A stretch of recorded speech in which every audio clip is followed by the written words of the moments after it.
And as Jesse is signing things in, I'll take the responsibility here to say that this is our presentation on Startup Seattle. It's an update on the progress of the Startup Seattle initiative to support Seattle entrepreneurs. Hello. Hello. Good to see you again. Thanks Good to see you. Nice to have everybody here. Can I have you introduce yourselves for the record? Have the microphone real close. They need to pick up both for the room and for Seattle Channel. Absolutely. Yes, good morning. I'm Rebecca Lovell, the brand new startup liaison working with Tina and others in the Office of Economic Development. Thanks for having me. And with me is David Harris. Hello, my name is David Harris. I'm with TAF. I'm STEM Integration Program Manager working with our schools there.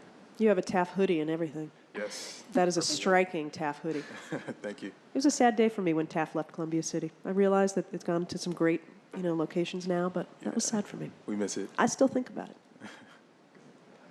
All right. I thought I would kick it off if that's okay. Yep. So mostly I really my role is Vanna here because I just want to hand it off to Rebecca, and I want to say a couple of words about her and how excited we are to have her joining our office. Rebecca, for those of you who don't know her, has been working with technology companies and startup companies for going on or a little bit more than 8 years. She's headed several nonprofit organizations, including the Northwest Entrepreneur Network and Batana. She's been a mentor in accelerator programs, an instructor at the University of Washington. She's worked directly with hundreds and hundreds of companies, and she brings a depth of relationships, a knowledge about the issues of the industry, and an energy and enthusiasm to this work that we are so fortunate to have. So I am thrilled to have her on our team. And in the, 8 weeks that she's been here, 6 weeks that she's been here, she's already done some amazing things. So I know that there has been, or there was last year in the budget process, a lot of discussion about this particular program and this budget ad. And I believe that we're going to get a lot of value out of the work that's being done, and that this is kind of the framing of that. So it'll be great to be able to get your questions and think more about what you want to hear from next, because we probably will come back in the fall, probably September, October, to be able to give you some updates as we continue to get our sea legs in this program. So with that, Rebecca? Great, thank you. And thanks again for having me. So we don't have a lot of time together, but what I thought I would do is kind of set the table here and talk about sort of the 3 prongs of work that we're doing now. So on a daily basis, the role is really to connect startups to resources, do some matchmaking and problem solving in the community. One of the most exciting areas of opportunity in technology entrepreneurship is actually to expand that opportunity in underserved communities. And then last but not least, the work involves measuring and promoting the impact that startups have on our economy. And just to provide a little additional context on what we believe is the importance of this work, a couple interesting pieces of data. The Kauffman Foundation did a study late last summer showing that as risky as they are, new high-growth technology businesses are actually net creators of jobs. So we get very excited about that in economic development. And secondly, when it comes to technology, it's not just about starting a technology business. Code.org actually did a study last year as well that demonstrated that in fact 67% of IT jobs are outside of the technology sector. So what we're talking about is technological literacy as really a life skill. And then there's a third prong that David will actually touch upon around the importance of sparking the entrepreneurial spirit in our youth and in underserved communities across our city. All right, so I'm going to go ahead and start with a little bit of the work around connecting entrepreneurs to resources. So now Seattle can actually count itself among only 13% of cities around the globe that report that they have an infrastructure for listening to entrepreneurs and innovators. And one of the ways we're doing that in my role is I actually spend time currently at 3 co-working spaces around town. So I make myself available for office hours from Pioneer Square to South Lake Union currently at the Impact Impact Hub, at Surf Incubator, and at WeWork. And so again, in the whopping 6 weeks, I've been gathering data and listening to entrepreneurs, helping solve their problems. And not surprisingly, the most pressing issues, sort of the top 5 that I've been hearing about, are 1, access to talent. So we're talking about those folks who have both the STEM background and that entrepreneurial spirit. Secondly, really getting some advice around go-to-market strategy and business partners, and so I'm making a lot of introductions there. Thirdly, the always awkward topic of founder issues and how to equitably divide a company. So I'm delighted to be able to provide some tools for those conversations. Next, there's really kind of the financing question, and that comes in 2 pieces. 1 is my business right for outside institutional investment, and 2, if so, who might those be? So again, some education and networking there. And so those, again, are kind of the most pressing things that I'm finding in these conversations. And here's just a few pictures of some of the co-working spaces around the community. There's another, I imagine, how many co-working spaces do we think we have in the city at this? I mean, they kind of pop up different places. Yeah, and that is a great opportunity for me to direct you to the startupseattle.com website. We actually have a list of resources at 110 and counting on that page. And the very first category is co-working. So I don't want to shortchange any of them, but I would direct you to that page for more information. Yeah. That's great. Yeah, these are the 3 most active right now that have entrepreneurs. Yeah, definitely. They're kind of the ones that are best known. And exactly. Then, there's one in Hillman City now, and yeah, no, I'm looking forward to expanding. Good. Absolutely. All right. So next up, and again, this is a topic about which I'm very passionate. In the time that I've had with OED, we've been really doing some outreach in underserved communities, and in tech, that actually means women, as well as people of color, as well as people with low-income backgrounds. And so our list of partner organizations is growing on a daily basis. I've highlighted just a few of them on this page. There's actually a picture of David's coworker, Trish, who heads up the Technology Access Foundation, code.org. I'm just starting to make some connections there.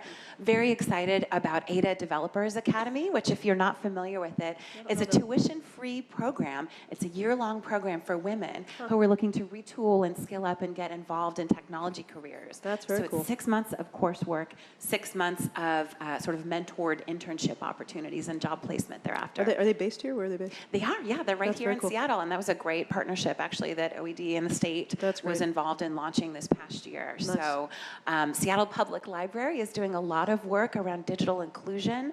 We're delighted to partner with them on an event that they're doing next month to sort of educate the general public and the tech community, frankly, around the tools that are available in the 26 libraries across the city. So just a few examples.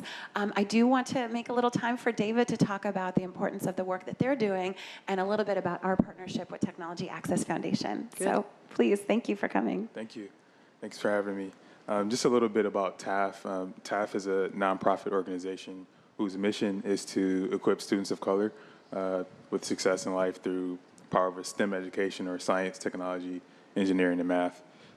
We partner with schools that have, we partner with schools that bring a quality education, the schools that have a population of over 70% students of color or over 50% free or reduced lunch. We're currently working with Mount View Elementary School in White Center, and also we co-manage a partner school with Federal Way School District called TAF Academy. Which Be the brand. Don't get me started on the lost opportunity here. TAF Academy is a special place. I invite everyone for a tour if you have time in the future. It's a 6th through 12th grade school, and the students, it's a public school, and the students work with teachers to actually create projects and experiential learning, interdisciplinary projects. They have a focus on STEM literacy, and the students tend to have independent projects where they tackle social issues that are relevant to their communities. And it's apparent to us as they're building these projects, designing and building the projects, that they need more resources to actually take it a step further, because they really get passionate about the issues that they're tackling. So as they've developed ventures, we've had things like a group of 10th graders created a carbon footprint calculator app, which you can get in the Google Play Store. And they also hired some of their fellow classmates as interns during the summer and crowdfunded to get salaries to pay them. There's also a student creating a transitional housing application to help recently release inmates find transitional housing information. Oh, that's smart. Yeah, so it's tons of great ideas that these students have, and we're looking to help them take it to the next level. And naturally, entrepreneurial education helps them do that because it helps them scale the impact that the social impact that they have, and also provides them with access to upward economic mobility. Studies actually show that entrepreneurial education can advance psychological traits such as the need for achievement, creativity, risk-taking, self-confidence, motivation, commitment, and persistence. So these are all skills that are great traits for students to have, and it helps with engagement in school and other subjects as well. So we're delighted to be partnering with Startup Seattle to help bring those resources to the communities that we serve. And these communities are traditionally left out of the innovation ecosystem. So we're happy to partner and bring that set of perspectives to. Absolutely, and we're just getting started. And just one small example of some of the work that we're doing together, really is about access and awareness. And I think that's the role that thus far the city has been able to play. And so, speaking of sort of experiential learning, there's a startup weekend coming up. And I don't know if you're familiar with that. It's a 54-hour marathon where you start by pitching an idea and actually build something over a couple of days and present your idea to judges and mentors in the community. So what we're doing is, along with some of these partner organizations that I have listed here, we're actually underwriting their attendance at this weekend. And David and some of his students are going to attend Ada Developers Academy, NC WIT, which is a summer camp for young women excited about information technology, young geniuses, if you're not familiar with that program, again, in the African American community. So delighted to make those connections and extend the learning beyond the classroom and beyond the after-school program to make those connections in the community such that technology entrepreneurship is part of their consideration set as they're developing their own careers. So really excited to continue the work of the past 6 weeks. And thanks again.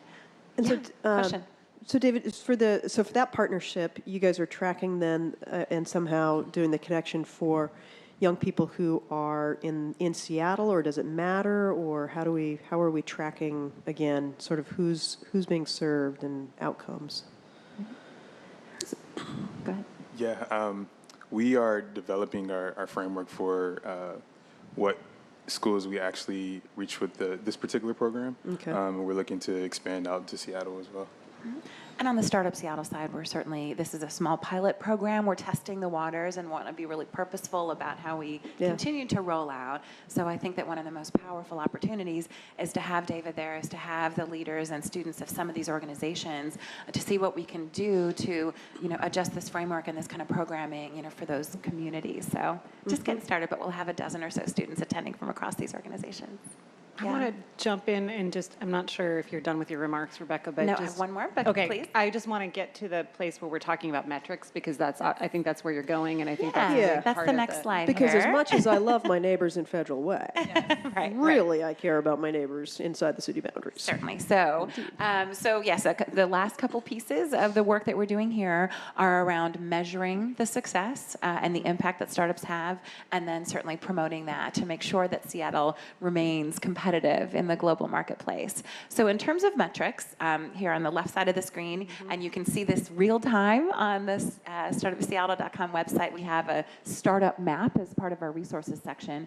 We are actually partnering with Startup Genome, which itself is a Kauffman Foundation funded nonprofit. And what they do, their work is to compare the startup communities across cities around the country. And where they're getting their data is from Crunchbase, which is the gold standard, sort of internationally recognized database of startups, of technology, high growth, sort of gazelle startups. And what we're tracking through Startup Genome is founded date, funding, employees. So these are the data points that we're working on now. We're at 586 today. I'm working over the next month or so to make sure that we really have a stable baseline after which we can talk Good. about growth, right? Right. So look for that in June. And beyond that, after we get a handle on number of startups and those funding rounds and the jobs created, we'll triangulate that with tax revenues in Seattle to show impact in our fair city. So that is the methodology that we're using. And again, we're delighted to have such powerful partnerships backed with these two nonprofits. And then the last piece that I wanted to end with before we get into further questions is promotion and really spreading the word in Seattle about the work that the city is doing to support the development of startups. We've booked now 16 speaking engagements around the city, and so it's been great to represent Seattle across the technology startup community. We've had now 10 really fun media hits, press hits, including one just Tuesday that's not on this page here in the national publication entrepreneur.com. So a really nice write-up, strictly dedicated to Seattle and then talking about the Startup Seattle initiative. So great to see that. Probably my favorite piece actually though is starting tonight, airing on the Seattle channel at 7:30 p.m. this evening, is the first episode of TechCetera, which is a show that we're working with in partnership with the Seattle channel to highlight the collaboration, the energy, the vibrancy of the Seattle community. And so we'll be on location with one of our co-working spaces, a couple of great entrepreneurs that we're highlighting, and then we also get to talk about Startup Seattle as well. So tune in at 7:30 tonight. That's terrific. Yeah. David, how do I find out more about the app that helps people find transitional housing? Well, it's currently in development. Okay. But if you go to our Facebook page on For Taft? For Taft, Yeah. where I think we're going to be posting a video where the student Favor, that's 10th grader, is talking more about the app. That's cool. Yeah. Okay. That's great. Anything else for Startup Seattle? No, I think the ongoing discussion about what are the metrics, what are we defining that we want to measure. So I think exactly the road you're going down. What's our baseline? How do we measure growth? How do we measure impact of what that means, both for job access and tax revenues are always good, but I know that that's a little wiggly to try to really directly correlate. And then the part that you're talking about how do we connect students, women, kids or adults of color to opportunities to learn coding, to figure out what's that tech literacy connection. I think we're going to want to know also a whole set of metrics around that. Yeah, absolutely. How do we measure the ability for this program to help create that pipeline, whether it's the kids who are making the app or the kids who are going to figure out how to code the app. I don't know if those are the same people. Somebody's going to say, hey, we should make something that makes it easier for somebody to do X. And somebody else is going to say, I can do that.